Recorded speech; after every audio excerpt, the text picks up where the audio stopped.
महाराजा सुहेलदेव की 1015वीं जयंती आज गाजीपुर के अनवनी ग्राम सभा में मनाया गया, जिसमें सुभाषपा के ओम प्रकाश राजभर को मुख्य अतिथि के तौर पर आना था, लेकिन किसी कारणवश वह नहीं आए। उनकी जगह पर पार्टी के राष्ट्रीय महासचिव अरविंद राजभर कार्यक्रम में मुख्य अतिथि के तौर पर पहुंचे, जहां पर उन्होंने मीडिया से बात करते हुए अखिलेश यादव को कन्फ्यूज नेता बताया। साथ ही कहा कि उनसे अंडा बेचवाने का काम किया जाएगा। इसके अलावा अरविंद राजभर ने मीडिया से बात करते हुए और क्या कहा, आइए जानते हैं। क्या कहेंगे? देखिए, ये हर साल की तरह इस साल भी चक्रवर्ती सम्राट राष्ट्रवीर राजभर महाराजा सुहेलदेव राजभर जी का 1015वीं जयंती है और ये जयंती का कार्यक्रम लगातार 11 फरवरी से लगातार चल रहा है। अभी मैं कल चंडीगढ़ में अपने कार्यक्रम को संबोधित किया, सुहेलदेव जयंती के कार्यक्रम को, और सीधे कार्यक्रम करते हुए मैं सीधे यहाँ गाजीपुर की इस धरती पर आया हुआ। तो आज का जो मूल कार्यक्रम था और उस कार्यक्रम का जो मूल प्रस्तावना थी वो थी राजा सुहेलदेव राजभर जी की जयंती, क्योंकि कहा जाता है कि जो समाज अपना इतिहास नहीं जानता, अपने बड़े बुजुर्गों की कदर नहीं करता, वो समाज इस देश में कभी तरक्की नहीं कर सकता। लोगों के द्वारा भी कहा गया है कि जिसका इतिहास नहीं होता उसका विकास नहीं होता है। आज भी इस धरती पर ऐसी ऐसी जातियाँ हैं जिनका गौरव में इतिहास है, लेकिन उसके इतिहास को न तो लिखा गया, न तो पढ़ाया गया, न तो बताया गया।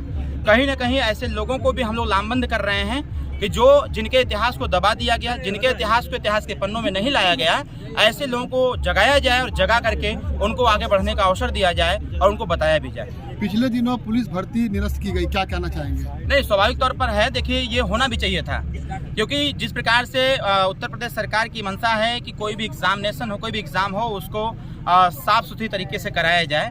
सरकार ने पाया कि यूपीपी के जो एग्ज़ाम पेपर थे वो व्हाट्सएप ग्रुप में बहुत तेज़ी से वायरल हो रहे थे। तो हम लोग भी इच्छा थी कि इससे बहुत सारे बच्चे इस अवसर से कहीं ना कहीं वंचित रह जाते और धांधली होती। तो इसलिए मुख्यमंत्री जी को भी हम लोगों ने पत्राचार के माध्यम से अवगत कराया था कि इस एग्जामिनेशन को निरस्त करते हुए फिर से सुचारू रूप से समय लेकर के इस यूपीपी की भर्ती को संचालित किया जाए। अखिलेश यादव और राहुल गांधी की जोड़ी कितना कमाल कर पाएगी? कुछ नहीं कमाल कर पाएगी। वो 22 में हम लोग थे साथ में, इसलिए कमाल कर दिए। आप पहले से भी सुन रहे हैं हम लोगों की बाइट को कि 80 की 80 सीट हम लोग इस बार जीतेंगे। 72 सीट तो भाजपा जीत रही है और 8 सीटों पर लड़ाई चल रही है। वो 8 सीटें जब तक हम लोग आ गए उत्तर प्रदेश के पूर्वांचल में, वो 8 सीटें जीत करके इस बार अखिलेश यादव जी को अंडा बेचवाएंगे। बीएसपी में लगातार टूट हो रही है, क्या कहना चाहिए? अब बीएसपी में उनके संगठन स्वाभाविक तौर पर है, जब संगठन काम नहीं करेगा तो लोग बैठ के थोड़ी मजा लेंगे वहाँ पर। और उनके लोग तो हम लोगों की पार्टी से संपर्क में है, बहुत सारे लोग बीएसपी के लोग ज्वाइन कर रहे हैं। अभी 29 तारीख को हम लोग सोनभद्र में बड़े पैमाने पर बहुजन समाज पार्टी के बड़े से छोटे नेता सभी लोग ज्वाइन करेंगे।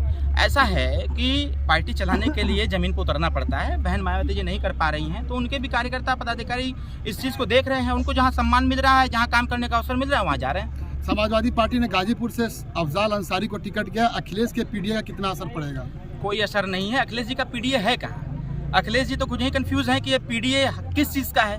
अभी लखनऊ में उन्होंने अपना एक इंटरव्यू दिया कि पीडीए मतलब पिछड़ा, दलित, अल्पसंख्यक। जब बनारस में आके लोगों ने पूछ दिया कि आप सामान्य वर्ग के विरोधी हैं क्या, तो कहना ना पीडीए मतलब कि पिछड़ा, दलित, अगड़ा, फिर अल्पसंख्यक छूट गया। वो खुद ही कंफ्यूज हैं। उनको 3 इडियट पिक्चर देख लेना चाहिए था। धन्यवाद। 3 इडियट